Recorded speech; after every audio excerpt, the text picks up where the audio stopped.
right, here we go. TK Kirkland, welcome back. What's up, Mr. Vlad? How are you? Hey, man, this is what, our third or fourth time doing this? Yes, sir. And again, thank you so much for the opportunity. Like, my son always helped me up with social media. And I'll never forget when I did the Breakfast Club for the first time 2 or 3 years ago. He said, Dad, you got to track down Vlad. You got to track down Vlad. I didn't know who he was. And out of nowhere, that same day, you guys gave me a call. And ever since then, it's been sky's the limit, baby. That's what's up, man. Yes, sir. Yes, Happy sir. to help. Our audience loves you, so. Yes, sir. Works out both ways. So you have an album coming out? Yes, finally got a comedy CD, dropped September 20th. It's called Who Raised You? And Who Raised You, I've had different type of sayings my whole career. Don't play me, play lotto, put your head out the window, get your ass in the car. But Who Raised You actually took off to a whole nother level. And I've really been milking. I've been trying to get away from it in a sense, because normally when I do comedy, I come up with something different every year. I never stick with the same thing. But Who Raised You just took off, and I'm really excited to be dropping this on September 29th. And the buzz is already for a Grammy for the CD, which is good. And they wind up also giving me my own comedy label. Okay. So this is gonna be like skits or stand-up or See, what I did, I took the same thing, the Jay-Z's, the Puffy, and all I did, and created an album to give different artists opportunities, right? Well, in the comedy world, no comedian has a catalog. A series of work, one after the other. Nobody. These days. But back in the day, Richard Pryor had maybe one or two albums, but that's it though. A catalog, I'm talking about 10, 15, a bulk of work. Okay. That after 20-something years, depending on your sales, you have a check. A nice substantial check coming in the mail. So that's what I've created for myself and different artists. And the first person I signed was Dick Gregory. So we're gonna drop his CD next year, and I'm gonna call it Gregory the God. Yeah, rest in peace, Dick Gregory. Yes, sir. Yeah, we were actually supposed to interview him, and we couldn't Yeah, get he started getting sick. scheduled. And yeah, he started to get sick, and it's actually one of my big regrets. Yes. That I never got to sit down with. Yeah, Dick. great man. Yeah. And we hit it off. His manager, Zoe, is the person that introduced us. And we only did a couple shows together at the Comedy Store, but he always asked about me because my schedule's always been super crazy.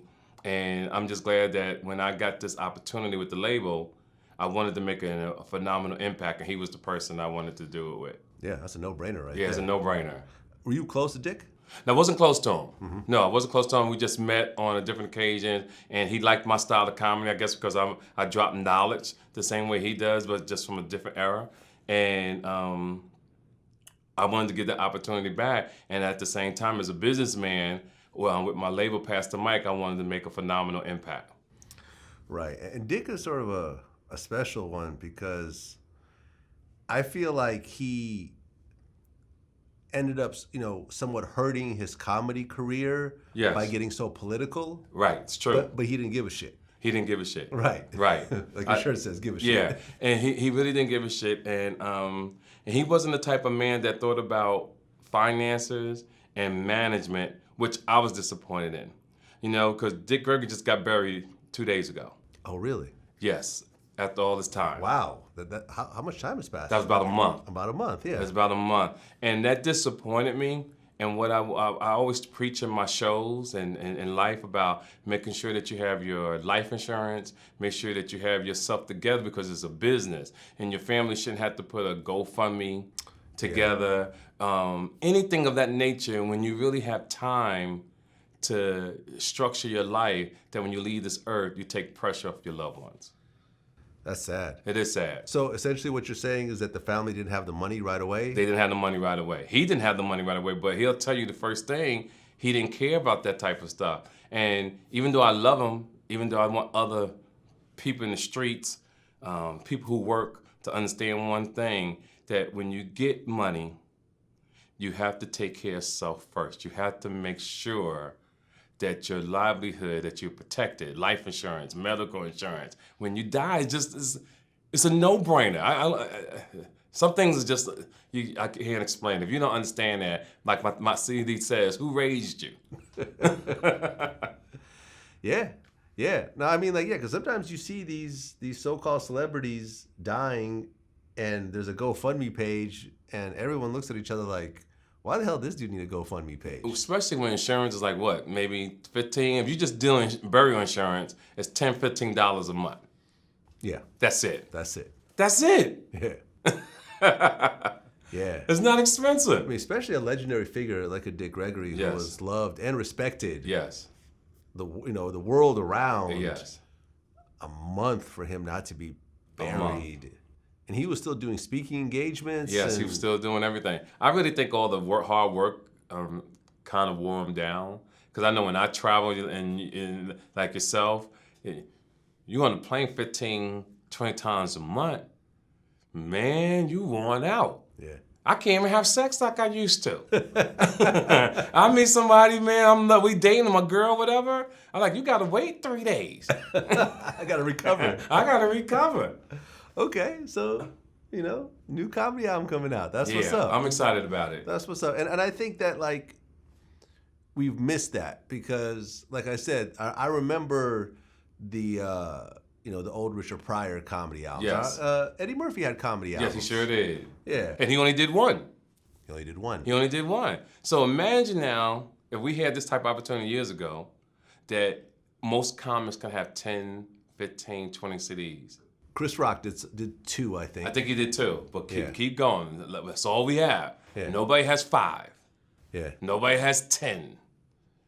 Nobody. Yeah. So I really pretty much want to really give it to young comics, in a sense, who are coming up in the business so they can see their careers as they get older in this business and see the checks that they can accumulate once they get older. It's like music. If you understand the Madonnas, the Jay-Z's, people who've been in this business a long time, they have a thing called a catalog. Yeah. One of the coldest business moves in catalog history was when Michael Jackson bought the Beatles catalog. Right. A lot of people don't know about that. Oh, yeah. He stole it. Him and Paul McCartney didn't talk no more after that.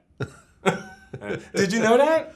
Well, I had heard that Paul didn't know that he was going to buy the catalog. But isn't that horrible? You my friend.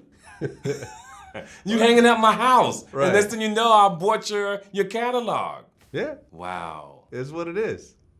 Like, for example, I interviewed DJ Paul. So you guys produced all your own stuff. Yeah. You never sold none of your publishing. Yeah. So just to put in perspective for people, in 2017, with the body of work you put in, what was like the biggest publishing check you got this year? Like, what was like a check you got? You know what I'm saying? Just so people know. I don't really want to get in your pockets like that, exactly. but just so people understand the importance of owning their own stuff. It's a lot of money. A lot. A lot of money. I put it like this. I didn't have to bring this album out if I didn't want to. Right. Because your publishing checks just keep coming. Yeah, I just do. Right now, I've been doing for forever. I've just been doing music just for, because I'm my biggest fan. I don't do it for the money no more. You don't really do music for money these days. But I just do it just, for the fans. Because I always looked at it like if a lot of artists who I loved that passed away, like, if they were still around, I would love to hear music from them, like Prince and Michael Jackson. So long as I got, the wind, the air in my lungs, and I can get up and, do some stuff, I want to, do it and get a fan something. That's beautiful. He is chilling. And see, and that's the thing of the perception of the world. They think you always have to be seen on television or in a movie to seem successful. But now you get the spotlight. You take advantage of what you got to do, and if you're a businessman, if your work ethic is phenomenal, you can ride this thing out in the sunset. Yeah, man. You do not want to be paycheck to paycheck in your 40s and 50s and 60s. I was taught that a long time ago. Yeah. Do not get old and be broke. Yeah. That's the worst thing in the world. Worst thing in the world. Yeah. It's okay to be broke in your 20s and 30s. Yes, it's okay. It's okay. Because it gives you the grind, and it builds character. Yeah, it's fine. It builds character. It's fine. By the time you hit your 40s and 50s, though, that shit ain't cool no more. Yeah, it's not cool. Yeah. And that's the things like me and you having conversations together. We do these interviews, and people really listen to us, and they need it because it's amazing how everybody's out here just winging it. Nobody has a blueprint, a guideline to go by. Like now I'm telling men they shouldn't even approach a female unless they have $25,000 in the bank. Right. Yeah, because you got to be qualified to date. Yeah. You know, if you're not qualified, let the girl go. It's like if you want to buy a nice car, if you don't got the money or the credit score, you're not qualified. Yeah. If you want a nice house, but you ain't got the money, you're not qualified. Well, I'm not saying that the woman got to be a gold digger. I'm not using the money for that. I'm saying that a man has to have that to feel confident, to have his life together so he can approach a woman. And guys will say, well, how am I supposed to get this? Well, if you start at a young age, 10, 11 years old, knowing one day you want a house, knowing one day you want a car. It's the same thing like, I can't wait to date and be nice to a woman. So we have to start from somewhere. And this is the best time to tell young kids to start getting their money right because you're already 18 years behind. And what I mean by that, when parents have children, they don't think about putting $100, $200 away for their child. So when their child is 21, you give them a check when they walk out the door so that they can get an apartment, a house, etc. But what happens when you're 18? Most parents say, get out of my house and kids fend for themselves. And that's a setup for failure. Yeah, well, I think that the mistake that most young people make is when they look at role models, they look at like rappers in their 20s or athletes in their 20s and 30s. Yes. And they're saying, yeah, I want to do that. I'm trying to be rich. I'm trying to retire by 30. I'm trying to be balling by 25. When what they should be doing is looking at some of the dudes in their 40s, 50s, and 60s. That's so true. And seeing what they did in order to get to that point. Absolutely. Because you striking it rich in your 20s, it's probably not going to happen. No, it's not going to happen. If you're the 0.1%, maybe. Right. You know what I mean? But can you keep it? And can you keep it? And can you keep Most it? times you can't. Most times you can. That's right. You know? Like for every Chris Brown, there's a million R&B singers who are living in their basement. Absolutely. In their mom's basement. Yeah. You know what I'm saying? Yes, sir. Don't look at these dudes who are flossing and throwing their money away and, in their 20s and balling out and doing drugs. Right. Take a look at the dudes in their 40s and 50s who have, big bank accounts, who have investments, who have businesses, who have families, who have companies, and figure out what steps they took to get them there. Right. That's true. Yeah. And stop chasing ass. Yeah. Everybody chases ass, which is really the downfall. The downfall? To mostly every young man in America, because they want pussy first. Right. Without getting the money. Now you having sex with a woman, your money ain't right, the sex is good, now you broke, she broke, now you got a baby. Right. Because you wasn't disciplined enough to get a condom, or your pullout game was horrible because you got lower strength back muscles, weak muscles. All right. You gotta work out. You gotta work out. Kevin Hart. Man. It's 3 levels to the Kevin Hart story. Okay. And it's based on education, it's based on journey, because as a man, I really don't give a fuck where I'm at in my life right now. You make these type of decisions, do your thing. As a player, when I used to be a player, if you're a player, you have had a different time mindset. You can't walk around talking about you chocolate drip. You just do Chocolate dropper. What is it? Chocolate dropper. Chocolate dropper. Right. And be a player and don't put fear in the bitch. See, because when a woman feels she could take advantage of you, it's something about you she doesn't fear. It's something about you she feels that she can get over and she's willing to take the risk. Okay. 2, you gotta have game, meaning you don't expose your wife, your children to an embarrassing situation like this. This is when the streets come out of you and you get creative, meaning when you make that kind of money and somebody wants 10 million, you negotiate a deal. You make sure everything is set up. You negotiate a deal, say, look, I can't give you 10 million, but I'll give you 300,000. Take that, that's my final offer. I'll give you 300,000. They're not gonna say no. Right. They're gonna take it, but you keep everything quiet. You don't embarrass your girl. You don't embarrass the family, especially when you have been on in a public place preaching about how much you love your wife, and you protect yourself. The other thing to it is you can get gangster and find out who the fuck they are and go up in there with your people, get tape, et cetera, et cetera. And matter of fact, you ain't gotta be around. Right. That's what I mean by it's so many different levels to this situation. And then on top of all that, gentlemen, I always tell guys, stay single if you want to fuck around. You can fuck everybody you want. I'm 56 years old, never been married. I fuck whoever I want and ain't got to explain shit to nobody. But I do know for a fact that if I do get married, I know I'm truly, truly going to be ready to be married. Because I don't like explaining myself, Vlad. I'm that kind of man.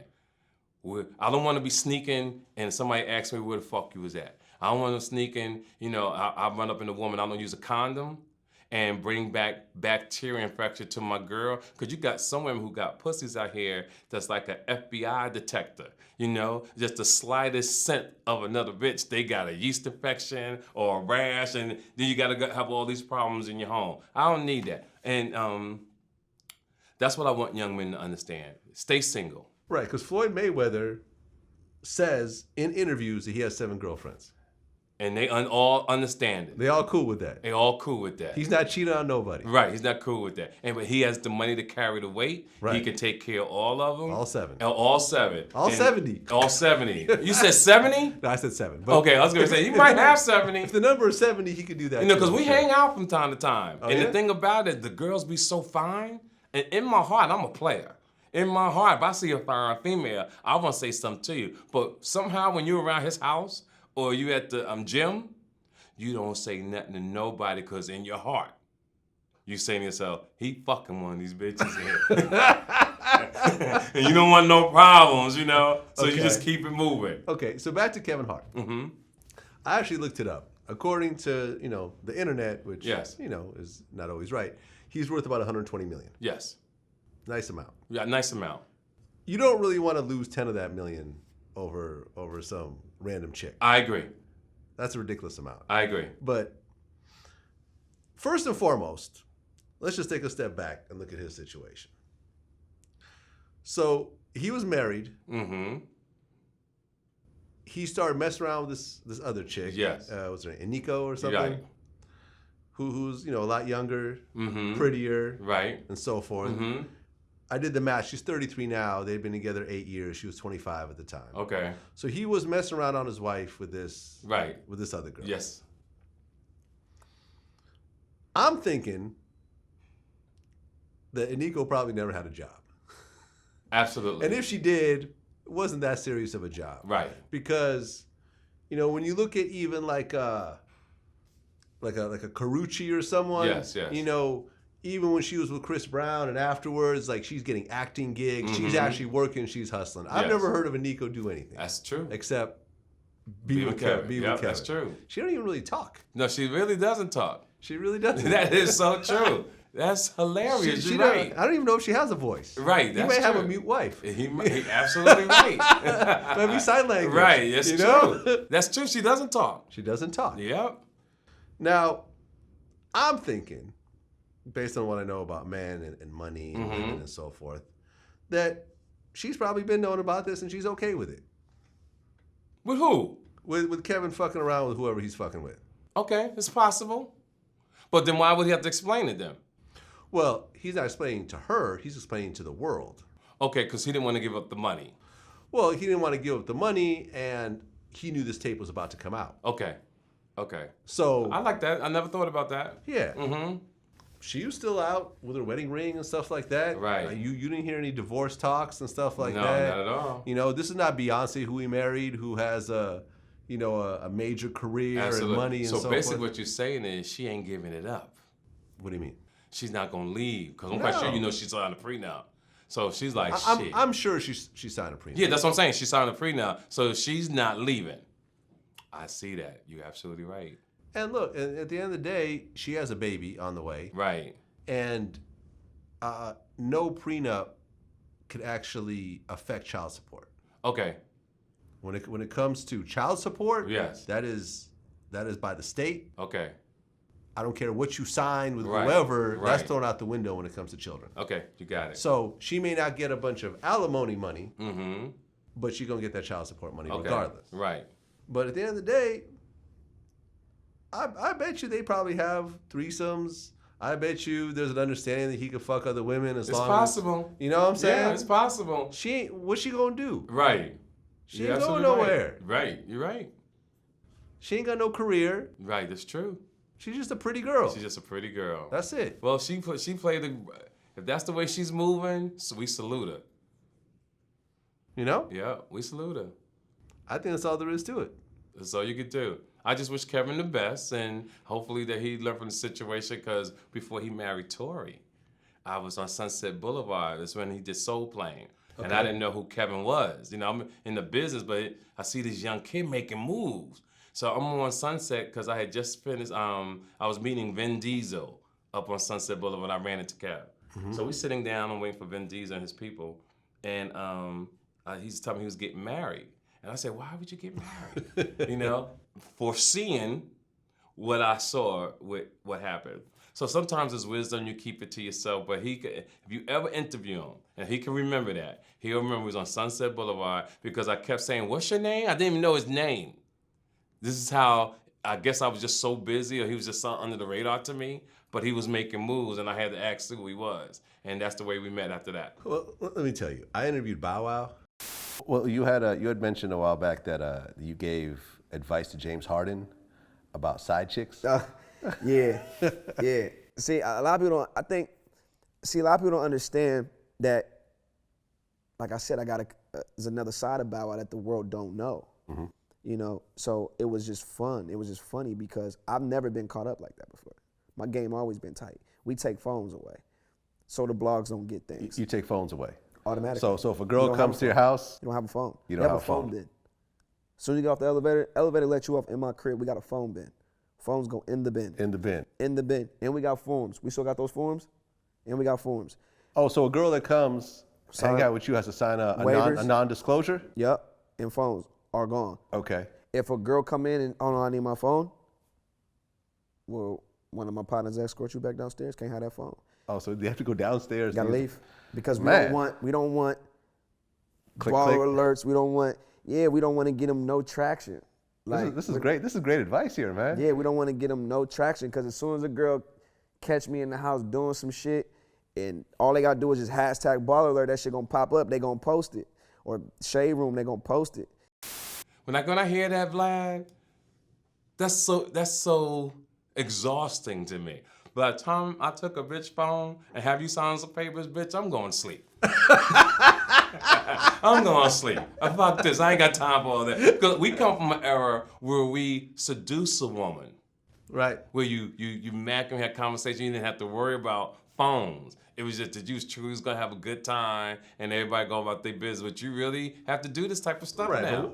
Well, once you reach certain levels of celebrity, right, it gets more and more serious. So, for example, like I know a girl that had messed with Charlie Sheen. Yes. You know. Oh, man. Like around the time that he had HIV. Right. You know what I'm saying? Right. And she told me, because I'm like, do you want to do an interview about it? She said, I signed a release form. Man. I can't talk without getting sued by him. That's the coldest move in history. And Charlie Sheen probably got about 20,000 bitches fucked up out here in the world. Right. And that's real, because he was fucking. He was fucking. He was fucking. Yeah. He truly was, yo. Man. I mean, what'd you think about the whole Usher situation?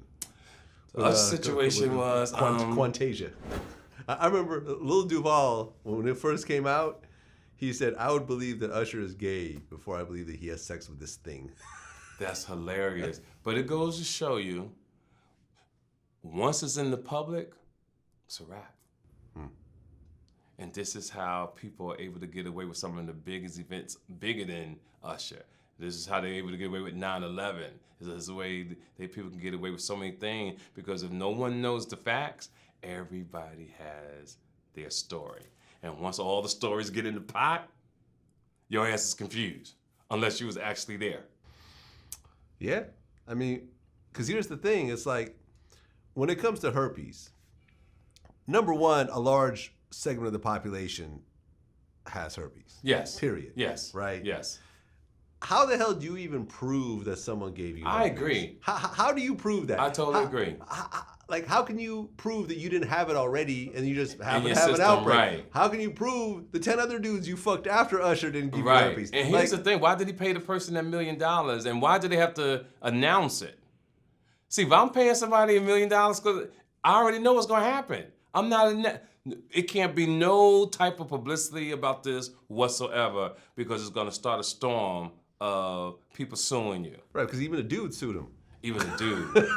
And even if you didn't want to believe it, is what I'm trying to say to you, now you're thinking Usher fucking dudes. Right, because Napoleon said history is a pack of lies agreed upon. And I'm glad you said that. I couldn't find the right terminology for that, but that sums it up right there. There you have it. Can you say it one more time for the people? History is a pack of lies agreed upon. History is a pack of lies. Agreed upon. Agreed upon. Damn. Napoleon. That's a true story. True story. Your man, Young Jock. Yes. With the dress. Yes. You saw the pictures and the video? Yes. What was your take on that? I was just with him. 2 weeks ago in Atlanta, I did a show at Uptown Comedy Club, and I had to do his radio station up there. He doesn't come off the scene like that type of dude. So I'm like, is he doing it for attention? And I saw the interview. He said he had a bet or something went wrong. Right. But in my heart, I'm like, yo, I don't give a fuck. I'm not agreeing to that type of bet anyway. And you ain't gonna expose me to the point that I gotta go on to show that I'm making a lot of money and it don't mean anything. But when I was in the interview, you're able to pick up people's personalities. And sometimes you feel that, to me, this was done purely for the sake of attention. Okay. That's what I take with, because he doesn't come off like that kind of guy. But you've seen a lot of black comedians. Yes. And actors. Yes, over time. Flip Wilson. I mean, shit, Jamie Foxx. Jamie Foxx, yeah. Wesley Snipes. Yep. What was that one movie, Wong Fu Yeah, movie? that was horrible. I know exactly what you're talking about. Where everyone had to wear dresses. Right. You know what I'm saying? Like, in fact, I remember I had a conversation with Ice Cube's manager, Brother Muhammad or something like that. Uh-huh. And he even, he felt that, in order for you to get your chance in Hollywood as a black man, they make you wear a dress. I wouldn't do it. I know this for a fact. But I'm connected to the streets more than everybody else. And there's no way I put a dress on and then 2 hours later you might see me in the hood with some of the homies, or an argument happen, or I'm at one of my shows and somebody say to me, yo, why the fuck you had that bitch ass dress on? My whole credibility as the type of dude I am is shot. Now, other artists, they're not connected to the streets the way I'm connected to the streets. I'm literally in the streets. Those guys, from Wesley, who I know very well as well, they're not in the streets like that. So, I think about what my people will say to me if I wore a dress.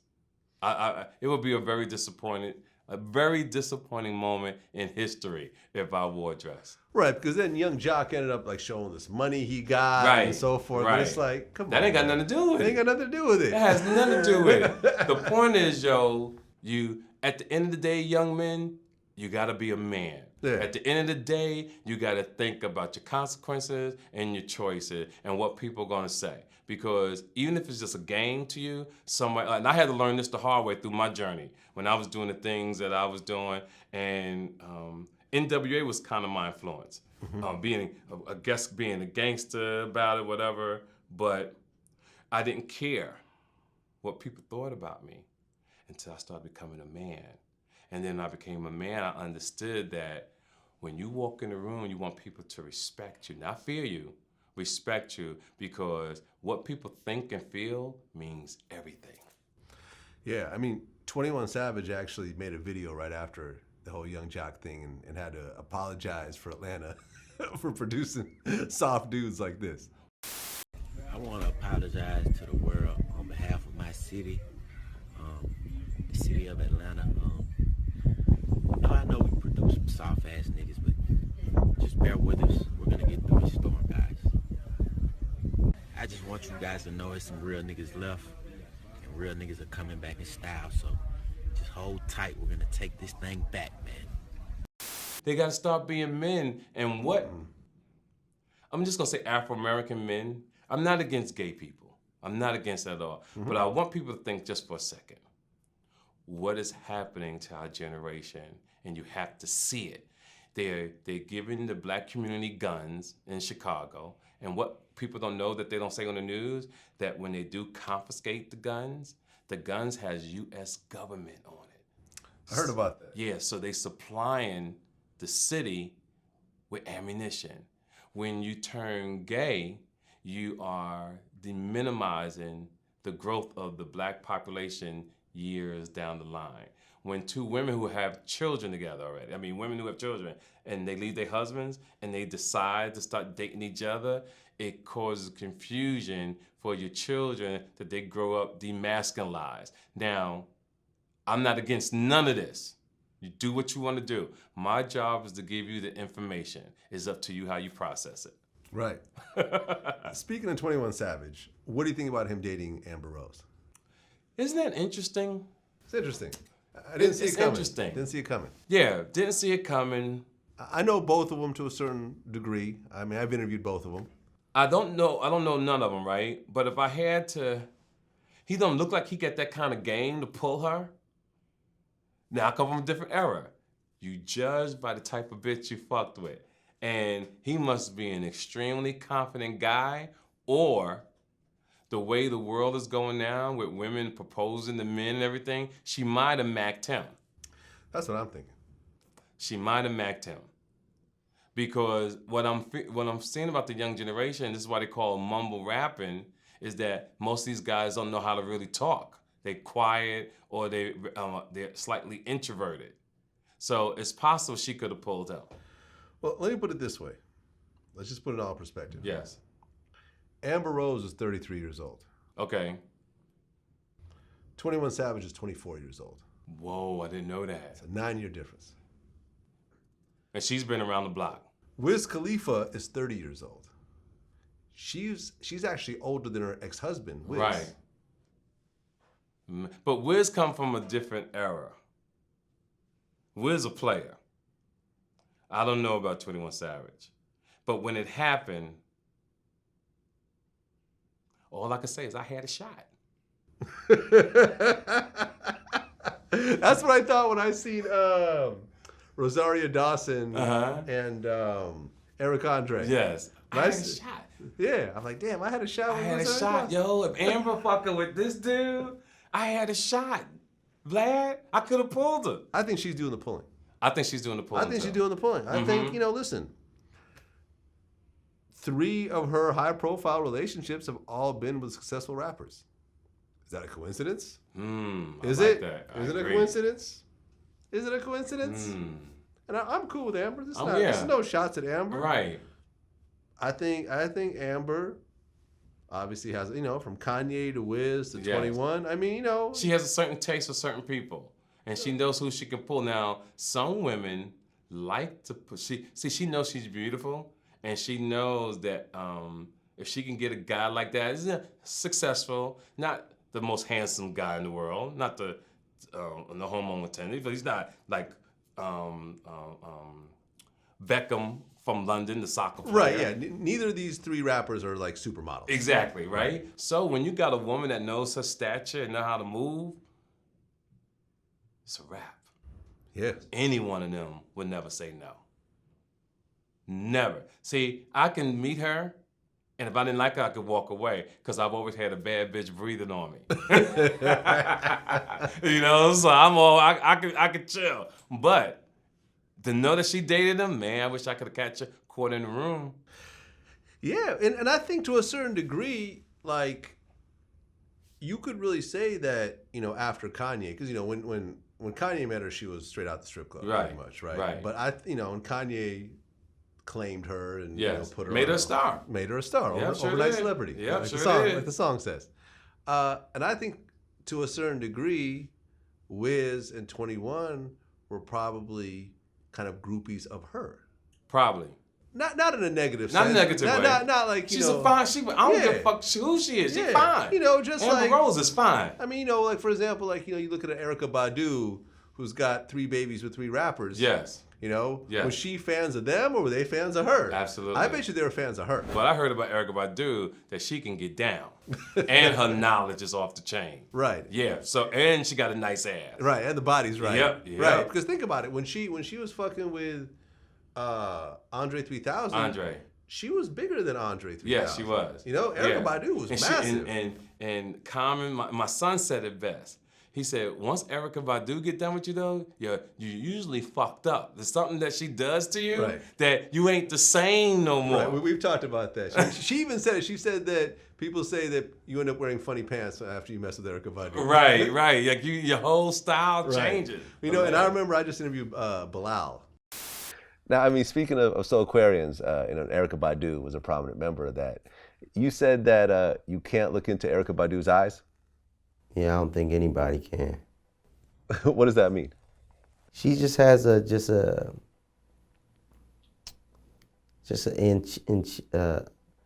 enchanting stare, you know. It's like you staring into the universe, you know. And just her peaceful aura and everything, you know, about her. It's almost like she's drawing you into the abyss if you look into her eyes. Her eyes are so beautiful, you know, they're like a emerald green. So, I don't know, just staring into her eyes is kind of dangerous.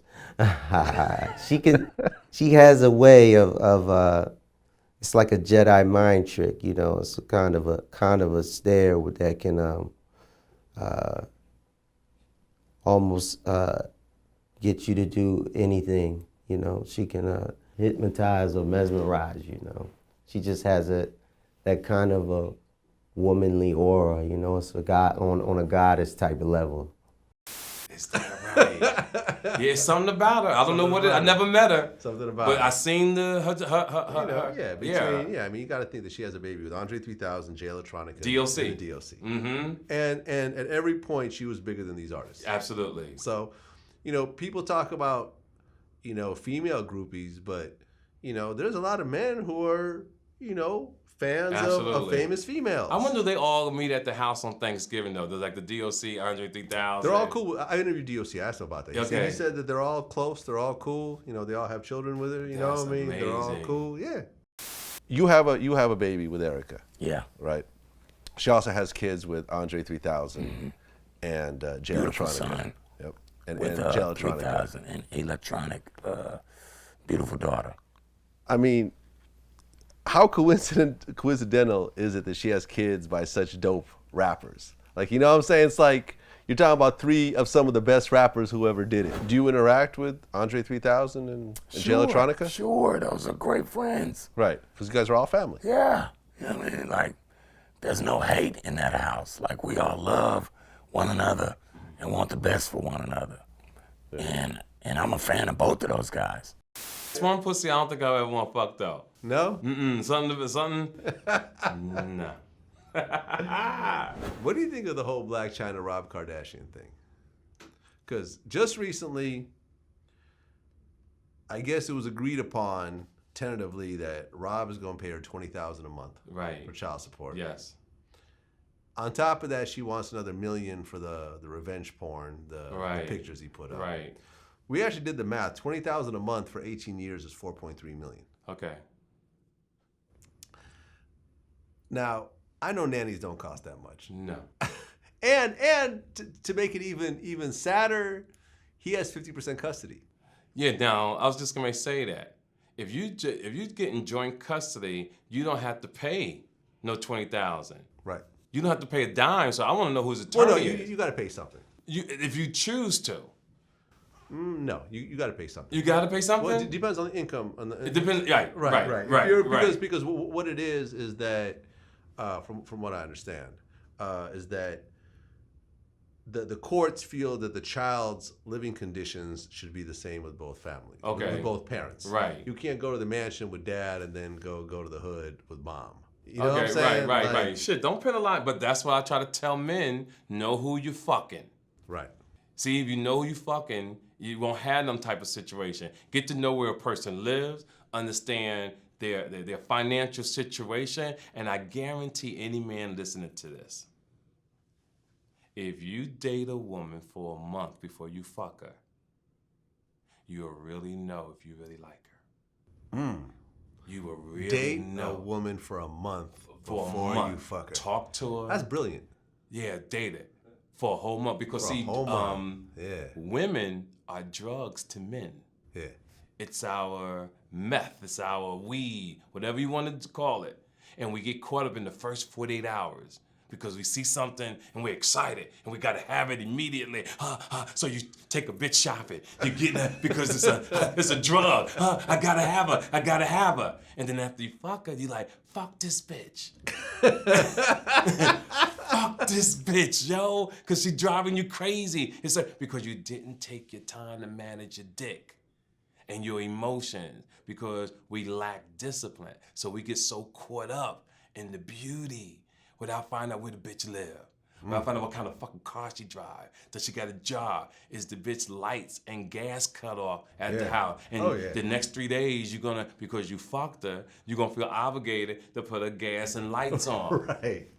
Oh yeah, no. Listen, I remember in my early days, I met a chick and she was telling me how she ran her own business and she did everything else. You know, she doing these projects and it all sounded great when she was describing it. And then she invited me back to her place and that fucking place looked like a hamster cage. Man, like, and what I want women to understand, how me and you talk, we're not downgrading women. We understand there's a world out there that women can play a guy, and if you can do it, play a guy. You understand? That's just the way we're moving. But since we're talking about brotherhood here and men, because men get women pregnant, and this is what caused the domino effect in life. Kids not being raised right, not knowing who their father is, because a man will disappear because, ladies, no disrespect, you're not qualified as well. You're beautiful, but you ain't got $25,000 in the bank. Yeah. You're beautiful, but you catching a bus. You're beautiful, but you don't have a car. You're beautiful, but you're over 21 without life insurance, without dental, anything like that. Now, once a smart man figures it out and see that you are a liability of an asset, I don't give a fuck who you are. It's gonna change. Yeah, and you know, when people saw the whole Rob and Chyna thing come together, everyone knew how it was gonna end. We knew how it was except for gonna Rob. Rob was the only one. Only one. When you heard that she was starting to date him, every real motherfucker on the face of the earth knew how she was gonna play that hand. Right. It was not a secret. She got exactly what she wanted.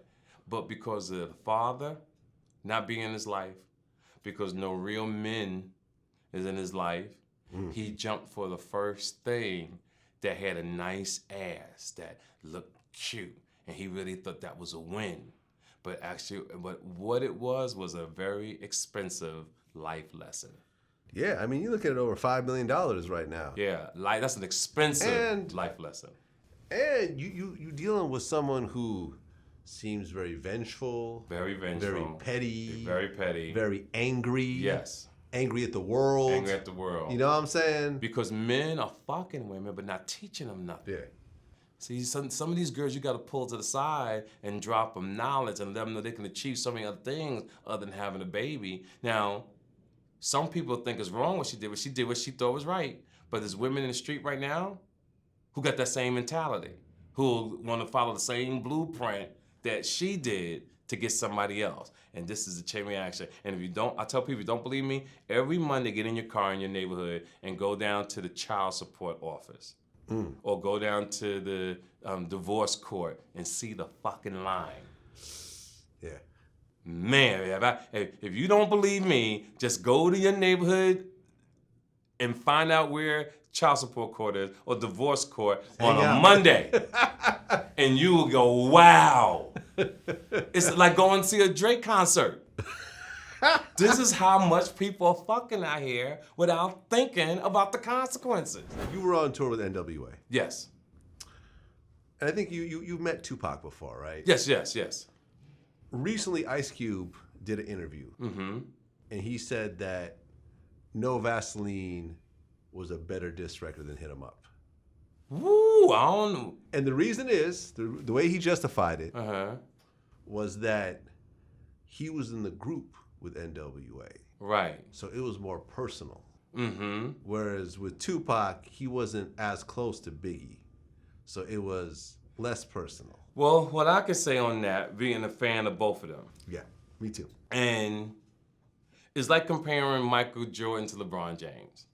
They both served their purpose at their time. No Vaseline during that era was phenomenal. Mm-hmm. It was clever, the beat, everything. Especially when he said, let's play big bank, take little bank. You forgot that even exists because you heard it when it was a child. To me, it showed the genius of how awesome a writer he was. Tupac, that song, when you heard it in the club, it sent chills through your body because you knew it was hate. It was, if words can kill you Right. or murder you, that's what it was. That's Right. what you felt. That's why I fucked your bitch. Exactly. You fat motherfucker. Exactly. It was hate. So, but it was done with such a poetic style that you had to like it because the beat, the way he rapped it was just awesome. And you knew about the journey him and Puff had at the time. So both songs was excellent. If I would say split decision. Yeah, and you know, as Ice Cube, he's gonna say that he's better. Yes. As he should. Yes, as he should. You know, if you tell me who does better interviews, me and whoever, I'm gonna say I do better interviews. I'll give you 10 reasons why. Right. Yeah, that's a split decision. No doubt about it. Split decision. Okay. Mm-hmm. You know, and one thing that I think is an interesting point, and when I was reading the comments, someone Mm-hmm. made it was that the one thing that I think hit him up a little bit was that Tupac didn't rap all the way through. That's true too. The Outlaws jumped in. You're right. On the middle verses. Right. Yep. That's true. And and I'm real cool with Edie and Napoleon, and I'm real cool with the Outlaws, but I think Tupac should have done that himself. The whole thing. The whole thing. Man. I think it would have awesome. been more powerful. It definitely would have. If he did the whole song himself. Yeah. Because them dudes didn't have no beef with Nah, he didn't. Biggie and But them. in the They thing- had beef because of Tupac. Right, but what people forgot about that song, he said, "I'm so bigger than y'all. Yeah. That y'all not even on my level. I'm letting my little homies." I'm gonna let my little homie. That's gangster in the street. That's true.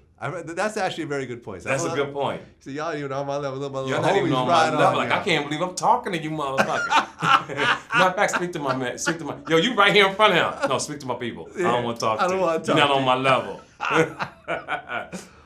What happened between you and 5 Doctors in Detroit? What happened to 5 Doctors? I don't know who that is. 5 Doctors. Oh shit! How did you hear about that, Vlad? Who you work for, Vlad? Vlad is not playing.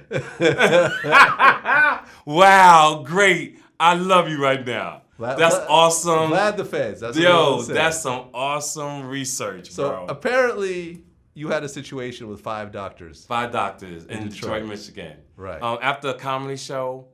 Matter of fact, I just saw them recently. I did a show with EPMD and what's my man name? Run DMC in Detroit, Michigan. They was all there, and we ran into each other. We had some drinks or whatever. And back in 95, 96, 97, these girls came to a club called Coco Comedy Club in Detroit, Michigan. And I'm a player, I'm messing around selling DVDs or whatever. And I said, yo, let's hang out. And they said, yeah, cool. So I said, y'all go ahead, do what you got to do. Come back for the second show. They came back for the second show. We went to the Westin Hotel in Southfield, Michigan, was drinking and whatever. And I fucked all 5 of them. 5 female doctors. 5 female doctors. 2 got pregnant. 2 got pregnant. 2 got pregnant. So you was raw dogging. I was young and I'm blessed, but shit, fuck it. One girl got an abortion and 1 girl lost the baby. I don't think I've ever done 5. I've done 3. And you know what? And it was a great situation. 5 I've never done. Yeah, 5. And 3 was somewhat unruly also, because it's like there's a lot of people. And I was still ready for more. I could have took on another 5. I just got that type of energy in me. I got that type of energy in me. But it was just recently, I just started telling that story.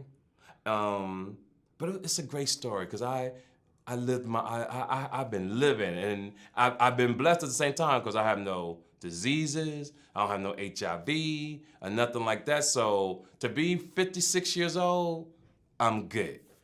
So if two of them got pregnant, that means what? You bust off and it was like multiple times? Yeah, I'm awesome, man. Okay, so you bust in one and then you bust into another. Probably a couple times throughout the whole night. It was going on the whole night. You know, I think we got back to the room at 12. Nobody left till like about 11 or 1. Okay. And during all that time, you know, you go sleep. You order some room service, drink some water juice. You see a little ass walk to the bathroom. You follow that person in there. Woo. Then you come back. You kick it with that person. Everybody having fun. They sitting there watching you. Like, he's amazing. Okay, and two of them got pregnant. Ah, yes. Okay. You know, Like I said, I've never done 5. Like I remember I did 3, and then like 2 of them be messing with each other, and I'd be messing with one. Yeah, and 5. we'd But switch. and here's the thing: no one touched each other. Oh, so none of them were like. No, they all waited. Oh yeah, no, that's not what I did. Yeah, that's how I did it. Yeah, they was just clapping and cheering everybody on. Yeah, no. I just felt so fucking phenomenal that day. Thanks, thanks, Vlad, for bringing that back up. I think I saw porno like that though, like the world's luckiest man or some shit Yeah, like that was an awesome night. Okay. I'll never forget that. Right, and you could have had 2 babies. Could have had 2, but yeah, you're right. Whew. So they call you afterwards and be like, TK, I'm pregnant. Well, one girl was cheating on her husband, Okay. and they wound up getting divorced anyway. Okay. The young lady who was keeping the baby was similar to Blac Chyna. And we would start arguing because I didn't want her to have the child. She wanted to keep the baby. And she lost it. All I saw, no disrespect, it was a sign from God. He gave me a shot. So when I saw her a couple weeks ago, I saw the ring on her finger. I said, somebody married you? You trifling ass. That's what I said. I said, somebody married you? I bought her a drink out of slight fear, in a sense. I bought the other girls that was with us, I bought them drinks, and I left. I gave them my phone number because I'm doing a big show there November 4th at the Music Hall in Detroit, Michigan. Okay. So I'm going to give them tickets. As I'm not going to fuck nobody, though. You know, but I'm going to give them tickets. Okay. Yeah. You said that everybody in your age group are hypocrites and haters.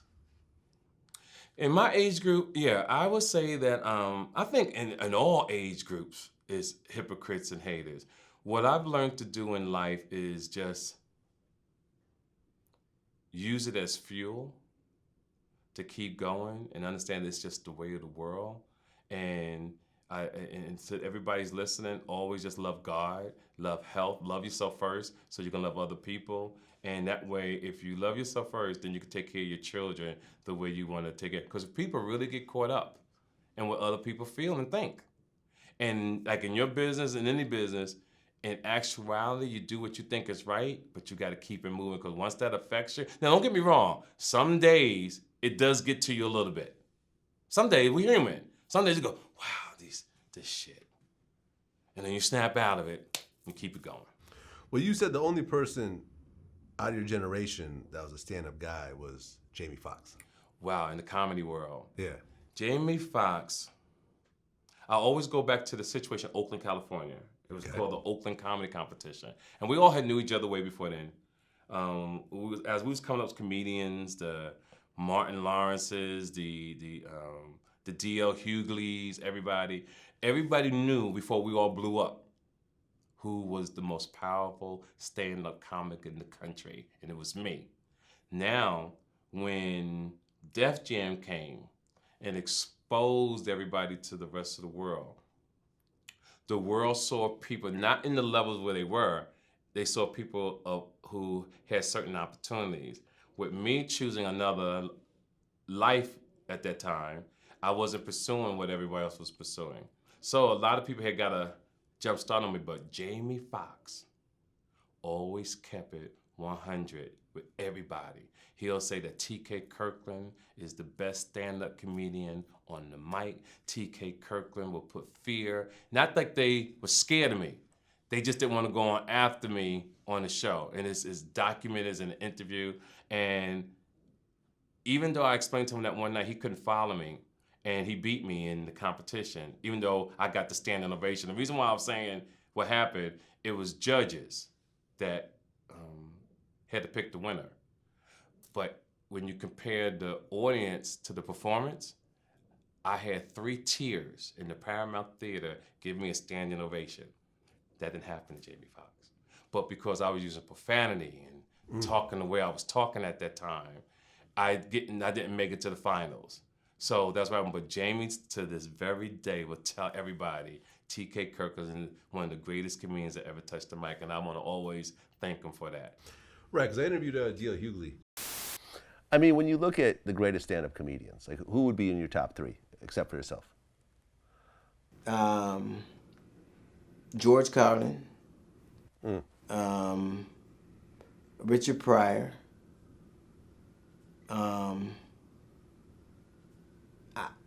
Red Fox, and a cat named Robin Harris, to me. So Robin Harris and Red Fox are tied. Yeah, kind of.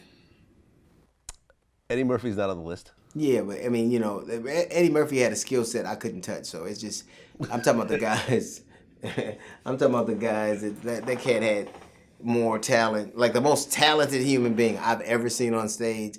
When I was on stage to this day, the most talented person I've ever seen is Jamie Foxx. Jamie Foxx was so talented when we started doing comedy together. I remember watching him at the Comedy Act Theater, and he was so talented, and I turned, I forgot who it was, and I go, it's fucking unfair that this motherfucker's this talented. And I was mad. I was mad. I said, it's so unfair. But that was the most, that was the most talent I'd ever seen in one person on stage that long. But I'm talking about 30, 40 years, and cats doing it for a long time. The greatest comedians to me are the ones I just mentioned. No doubt about it. And if Jamie would have struggled a little bit more, he'd have been better. See, Jamie didn't struggle. See, comedy is about a journey, a struggle that you develop your craft a lot more. Jamie blew up, I think, in last like about 5 years. The same way with Chris Tucker. Chris Tucker,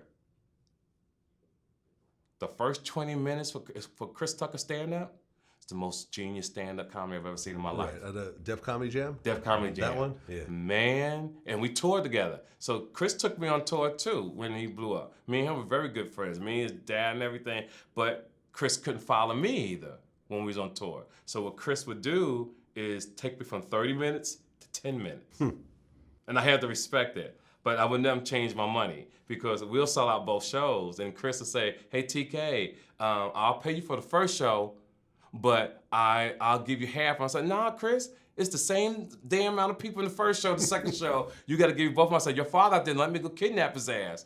And we never had any problem. And I think I was off the show after that. Yeah, kicked you off the show. Yeah, I think he took me off down the way. Crazy. So recently, Lonzo Ball. Yes. He said that nobody really listens to Nas anymore. Shit. He said that, to him, Migos and Future is real hip hop. Mm-hmm. And, and he went back, they answered, they asked him about it again, and he stood his ground. He said, listen, I know Nas is real hip hop and everything else like that, but when it comes to Nas, no one I know listens to him anymore. And that's probably true in his era. Yeah. But in life, there's a thing called show your elders respect. Nobody listens to Run DMC anymore. Nobody listens to Dr. Dre anymore. But if you're raised right, if you got this thing called this honor in your DNA, out of respect. And the reason why I'm going to use this example, you'll see. There was an interview on Arsenio Hall years ago.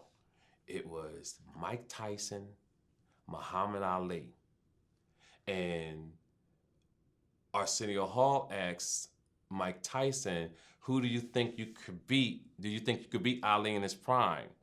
And Mike, who's one of my dearest friends too, said, look, honey, There's no comparison. Ali is truly the best. And I would never, out of respect, compare myself to one of the greatest of all time. I rest my case. And this should be done in music. It should be done in everything that someone has paved the way for you to be who you are. And that's it. I just feel like with Nas, and I'm a fan of Nas, Yes. but I'm also not like a super fan. Right. I think Illmatic was great.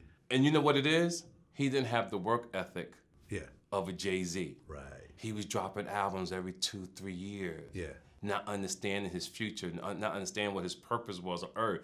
And believe it or not, that's the only reason why Jay-Z won. Outworked him. He outworked him. Outworked him.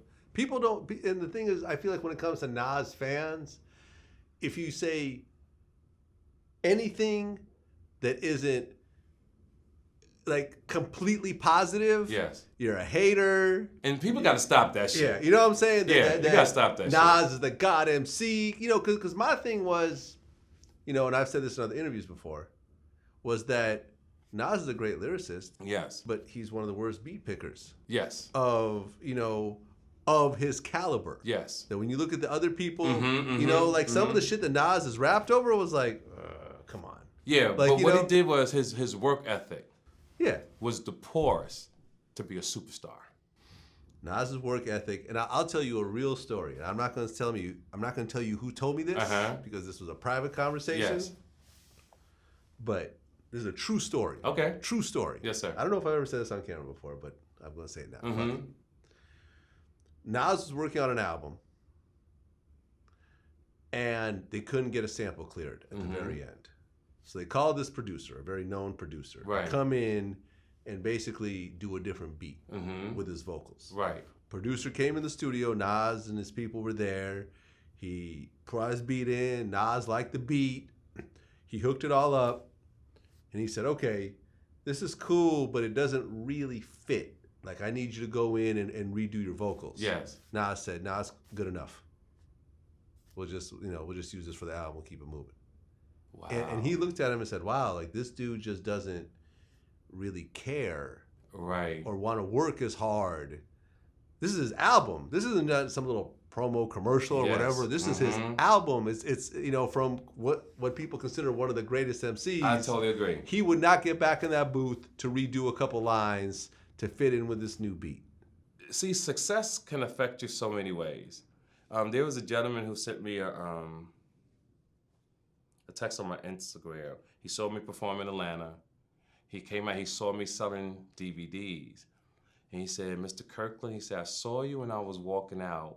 And he said, I don't normally I don't never freeze when I see a celebrity. He said, but I saw you that froze. He said, what I loved about you was that you was out there selling DVDs like you wanted it bad. And he said, I know that you got money.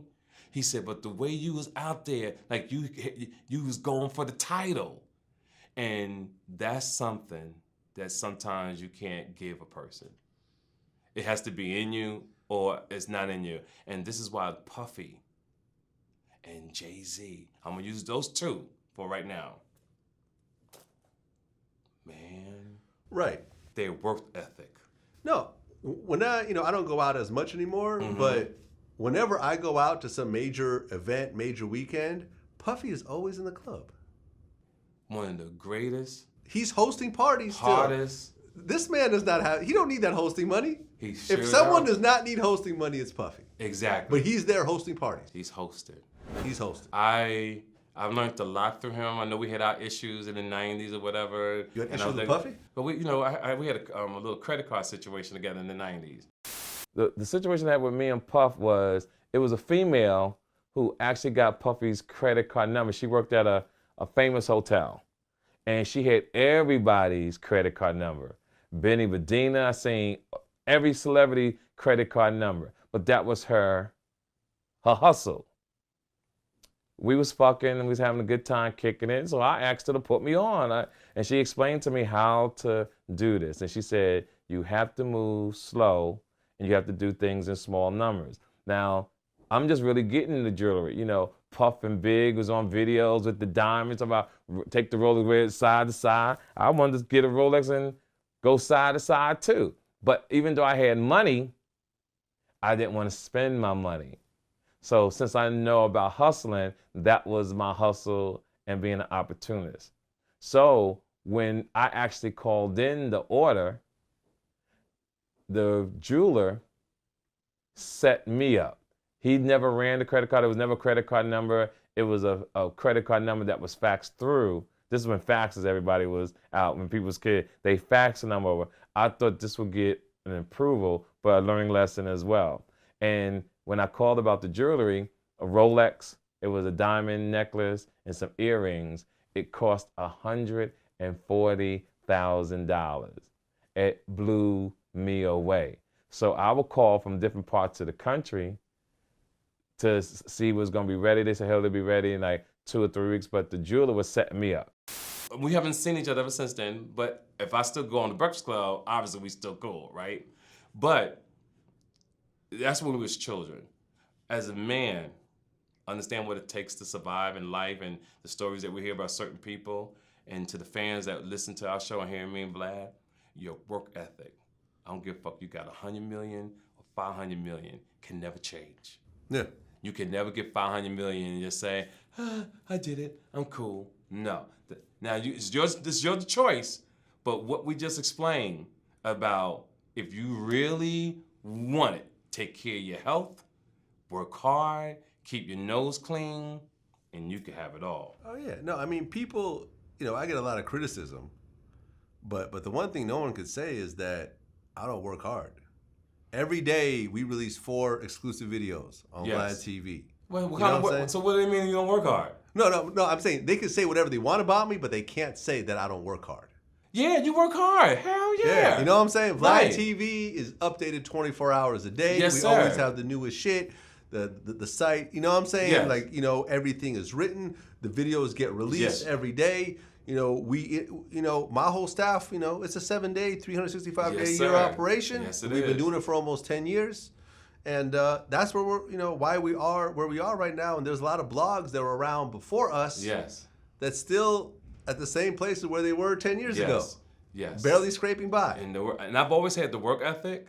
I just never had the Vlad TV. I never had Drink Champs. I never had the Breakfast Club because the culture had to catch up to me. Yeah. And that I had to understand the opportunity. So everything I'm doing now, I'm still doing, but believe it or not, because of my podcast, and make sure you listen to my podcast, the TK Kirkland Show, that's been changing lives since January. I'm excited about it. But that's how I got my book deal and my other deals with Warner Brothers. It was a gentleman named Jaquavis Colvin, who's a huge writer at Warner Brothers, heard my show on the Breakfast Club. And he was like, why hasn't anybody signed this man yet? And boom, the rest is history. It's that work. And it's these shows, your show, I'm telling you. That's what's up. I Happy to help. Man, Happy you have to no help. idea. So I interviewed D.L. Hughley recently. Yes. And he said, okay, did you see Irv Gotti's explanation for what's About the going on in terms of Kardashians? nationalism? Yeah, we talk about the Kardashians. Right. His theory is that because the Kardashian girls, who are considered the epitome of beauty in America right now, they're fucking a bunch of black rappers. That's getting all the white people upset and causing all these feelings. I think that's a silly notion. But what happened to the niggas got hung before the Kardashians? What happened to all the niggas that died before Twitter? Before social media? Before a sex tape? There was always this hate. There's always these simplistic arguments. Like when I hear people go, well, you black people say nigga, and so we say it. You say it in hip-hop culture all the time. Nigga's been the American lexicon since the early 1600s. Hip-hop been around since 1973. What came first, nigga or the Sugar Hill Gang? Mark Twain or Grandmaster Flash? We make these nonsensical arguments. And to me, it's a bunch of angry white people. If you're broke and white in America, you have wasted your whiteness. You should put it on eBay and sell it to some niggas who could use it. How did you blow a 400-year head start? That's the fuck I don't understand. Which I kind of agree, because white privilege does exist. And if you think it doesn't, you're fooling yourself. It's just listen, we can call what all day what it is, right? But white people is some bad motherfuckers, baby. They came in here and took over a country that didn't belong to them. Right. Do you understand what I'm saying? This shit ain't belong to them. And now you got people dressing the way you think they should dress to get a job, ties, slacks. Your hair got to be cut a certain way. That's some powerful shit. Right. So I don't know what to tell people. Right. My advice to people who want to give power to the other is that you got to learn from certain people, then you bring it back home and you get your own. Because I want Afro-American men and women to use, not all white people, some white people as a blueprint to achieve. Because in this world that we live in, you got to get your slice of the hustle. Because everybody ain't make it being honest. So I'm not saying go out and rob nobody. I'm not saying go murder somebody. But if you could find certain little ways to get an extra $5,000 to do this, find a way to get your slice of the hustle, long as you don't go to jail, and long as I can't explain everything to you, but I'm just being honest with you, because the government pimps the people, and the people pimp each other, and that's the way it is. I mean, yeah. I mean, if you really take a step back and you look at it historically, at a certain point, and I've watched movies about this and so forth, like the whole world ultimately had to start dressing like Europeans. Exactly. Think about it, like Japan, before Europeans started getting into there, they had their traditional Chinese gowns and their samurai. And even they dress. And they had to start wearing suits. That's what they started People doing. had to start adapting to American lifestyle. To the American lifestyle. It's true. I travel the world. I see everybody that's something. Yeah. Shirt, tie. That's the blueprint for success, basically. Right. That's the blueprint for success. But you know something? I read a book recently that kind of put the bullshit of it all in perspective. Mm-hmm. Right. It's called The Power of Habit. Okay. And they brought up a very interesting situation. They said, okay, walk into a clothing store. A store that sells suits or some other high-end, like a Gucci store or a Louis Vuitton store or something like that. The salesperson that helps you is wearing a blue pinstripe suit. That's so true. Right? Yeah. A dark blue pinstripe suit. Tie, shirt, nice shoes. Even security. So right. How likely are you to buy some clothing from this person? Right? So think about that. Put that in perspective. Mm-hmm. Now, walk into the same store with the same salesperson. He's wearing an orange suit. How likely are you to buy from this man wearing an orange suit? 99% of people will say they're less likely. Absolutely. But if you really think about it, there is absolutely no difference between a blue suit and a fucking orange suit. No. It's all made up in your head. It's all made up in your head. It's all perception. It's all perception. It's not based on any sort of facts. None. People who wear orange suits are not any stupider than people who wear blue suits. I totally agree. But because of the perception. Because of the perception that a motherfucker in an orange suit might be a little off. Exactly. You're not going to take him as seriously. Yep. It's the blue suit guy that you're going to go with. Exactly. But blue and orange, there's no... Because if you saw the orange, excuse me, sir, can I talk? Yep. I talk to your manager. Yeah, we're all programmed. We're all programmed. We're all programmed. And you got to realize that at the end of the day, it's all bullshit. It's all bullshit. It's all bullshit. It's all what the Napoleon say? He said that history is a pack of lies agreed upon. That's what it is. A pack of lies. Everyone agreed that this hair color is better than this hair color. This skin tone better than this skin tone. Than the other skin tone. It's all a bunch of bullshit. Throw a bunch of babies in the mix and see if they give a fuck about who looks like what. Exactly. You know what I'm saying? It's all a bunch of bullshit. You just got to realize it for what it is. Right. And don't get caught up in it. Don't get caught up in it, man. So, Nas and Nicki Minaj are allegedly a couple. Allegedly. But they are. Uh-huh. Nas was licking on her neck. Clearly, they're not just friends. My phone is messed up. Don't you love me, girl? Yo, yeah, they in love. Oh my God, stop! Wait. Wait, listen, Nazir. Yo, I need to save all that. Okay, we're gonna save this. You guys, we want to thank you, all 200 of you, for tuning in. Everybody's pushing. I don't got nobody looking at me. Everybody in rap is pushing. Everybody in rap is pushing. What do you think of Nas and Nicki? I just wish when people break up from one person, they would literally take a year, 2 years before they start dating another person. If I'm in the business, I really can't, if I saw you with your girl for 2 or 3 years, and then 4 months I pull her, psychologically, it's all bullshit because it's about perception, but I can't see my dick going back up in a pussy just like that. I need time to not think about that other person for a while. Because we all been fucked by somebody before. Every girl you meet has somebody prior to you meeting it, but you don't know who that person is. So you could deal with it psychologically. But when you actually know who was your last, when you actually know what girl's last boyfriend was, and he wasn't really a sharp dude, he wasn't fly, and I'm looking at you like, bitch, your choices is fucked up. That's the nigga you chose. Talk about Meek Mill? Yeah. Or Safari? Or both? All. You know, I'm talking about all women. Once you meet a woman, and if you do know what her ex-boyfriend looked like, it's not the same. It's not the same. You like, bitch, this who you chose? That's the nigga you let fuck you, bitch. You know, I'm Nas, bitch, or I'm T to the motherfucking K. Do you understand what I'm saying? If you think of yourself of a certain level, a certain type of man.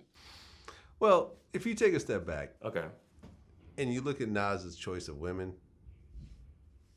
they're kind of similar. They're kind of similar. Like I interviewed Carmen. Yes. You know, his baby mama. Yes. Well, his first baby mama. Mm-hmm. And you know, we did a whole, you know, and she was fucking with Jay-Z. Right, which was interesting. Yeah, Mm-hmm. it was a whole train wreck. He was cheating. I was cheating. The problem was, this is where the problem came in. The problem was who I was cheating with. Now, had I been cheating with like some nobody who just wants to play Nintendo all day and smoke cigarettes in front of the TV, that may not have been a problem. Like, okay, you know what, Carmen, we can get through that. We can get past that. We can't see him anymore, but we can get through that. But I was cheating with individuals that were in the same genre of music, this, you know, the same circles, the same company. But I didn't look at it as if I was doing anything wrong. I felt like this is my circle too. These are my peers too. Like I'm in the box too. So it is what it is. And who are those people? I had a relationship with Jay-Z. But the thing about Jay-Z and I, we were friends before anything. That was my best friend before we became intimate, before we became lovers to any extent, before anything physical happened between us. That was my friend. And we were really good friends. And I enjoyed our friendship. And I have absolutely no regrets. And, you know, it was what it was. She was a little bit older now, but hair done up, titties were out, Mm-hmm. you know, skin tight pants, Right. everything else like that.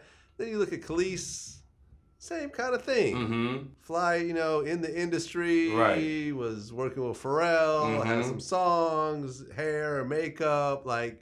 And then you look at Nicki, you look at all three of these, they could all have been friends. They all could have been friends. Right. Right, they could have. You don't have a baby with a lawyer or a doctor Right. or a woman who's like a business owner. He goes for the same type of women. Go for the same type. No growth. Mm. Remember I told you, know who you're fucking. Take the time when you go through your journey and you see the type of women that you have sex with. And women, you see the type of sex you have with men. And when you break up, you gotta grow. You don't go backwards, you Right. gotta grow. And then take the time to wait to have sex a little longer because you'll see a lot of things that all these other lessons taught you at this moment. Oh yeah, I have made some very bad choices when it came to women when I Yes. was younger. Exactly. When I was younger. Yes. I made some very bad choices. Luckily, I was able to get out of those choices Yes. without babies. And nobody, and so like, forth. and what you're saying is nobody's perfect. Nobody's perfect. But you learn through your life lessons. Yeah. And that's what we're talking about. And here. after my last major relationship, I said, okay, I'm not going to date. You know, because I was involved with a woman who really did not have anything going on. Okay. So she looked good. Right, and so you fell for that. The sex was you had great. just got successful. Yeah, I was successful. You sucking your balls. Right, all that lifting good your shit. leg back. You're Right, like, all no, that. a bitch never gave me Pilates Right, before. and she was super bad. Right. And everything else like that. And then when it finally fell apart, I said, okay, this is someone that is very cool to fuck. You know, I still want to fuck. You know, I still wanted to fuck her back then, but I said, this is not the person who's a good partner. Exactly. This is a very poor partner because I was having to do all the damn work. Exactly. When things got bad, she would look at me like, "Where we going, boss?" And it's like, I don't want a partner like that. That's right. You know, I got to figure out with this person how we're gonna get through this. And I never had that. So I knew that I fucked up, and I said that if I ever get into a serious relationship, it will not be this type of person. And that's what you got to use that for. Yeah. That lesson for the rest of your life, you can use that lesson to show you who not to fuck with that reminds you of that person.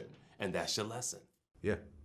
Some people don't learn. You got to take them bad lessons and apply it to your life for the rest of your life. Right. And you will win.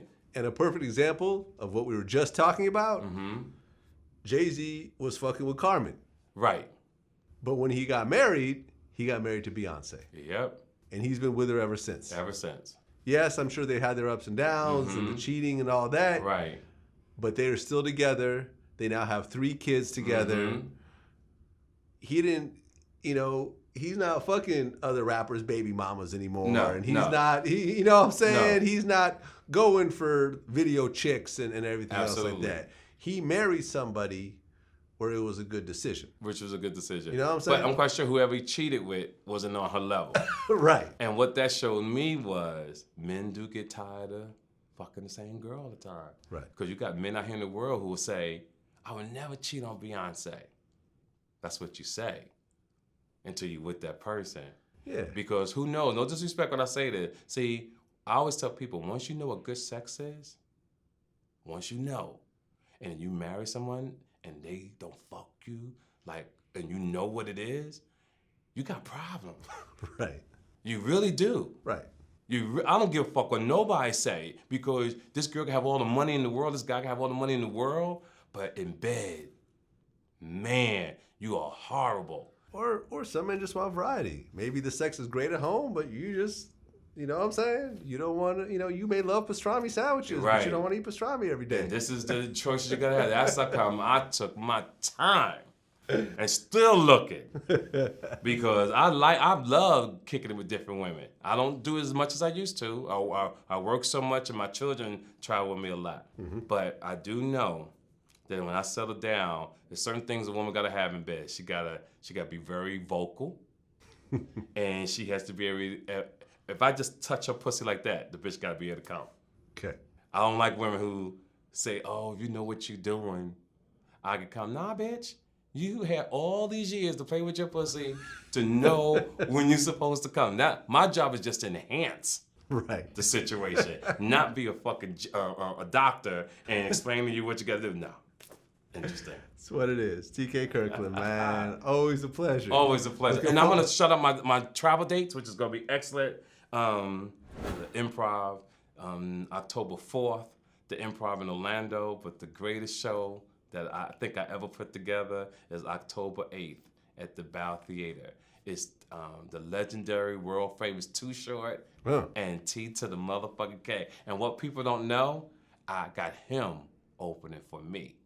He's my opening act. And I wanted to use Scarface him, but Scarface took his time getting back with me on the damn deal. But it was gonna be Scarface, Too Short, T to the motherfucking K. So if you hear this interview, get your tickets at the Bow Theater, Orlando, get your tickets in Orlando, Florida, Improv, Tampa. That's what it is, man. Vlad. Till next time. Salute you, thank you so much. We appreciate you, fam. Yes, sir.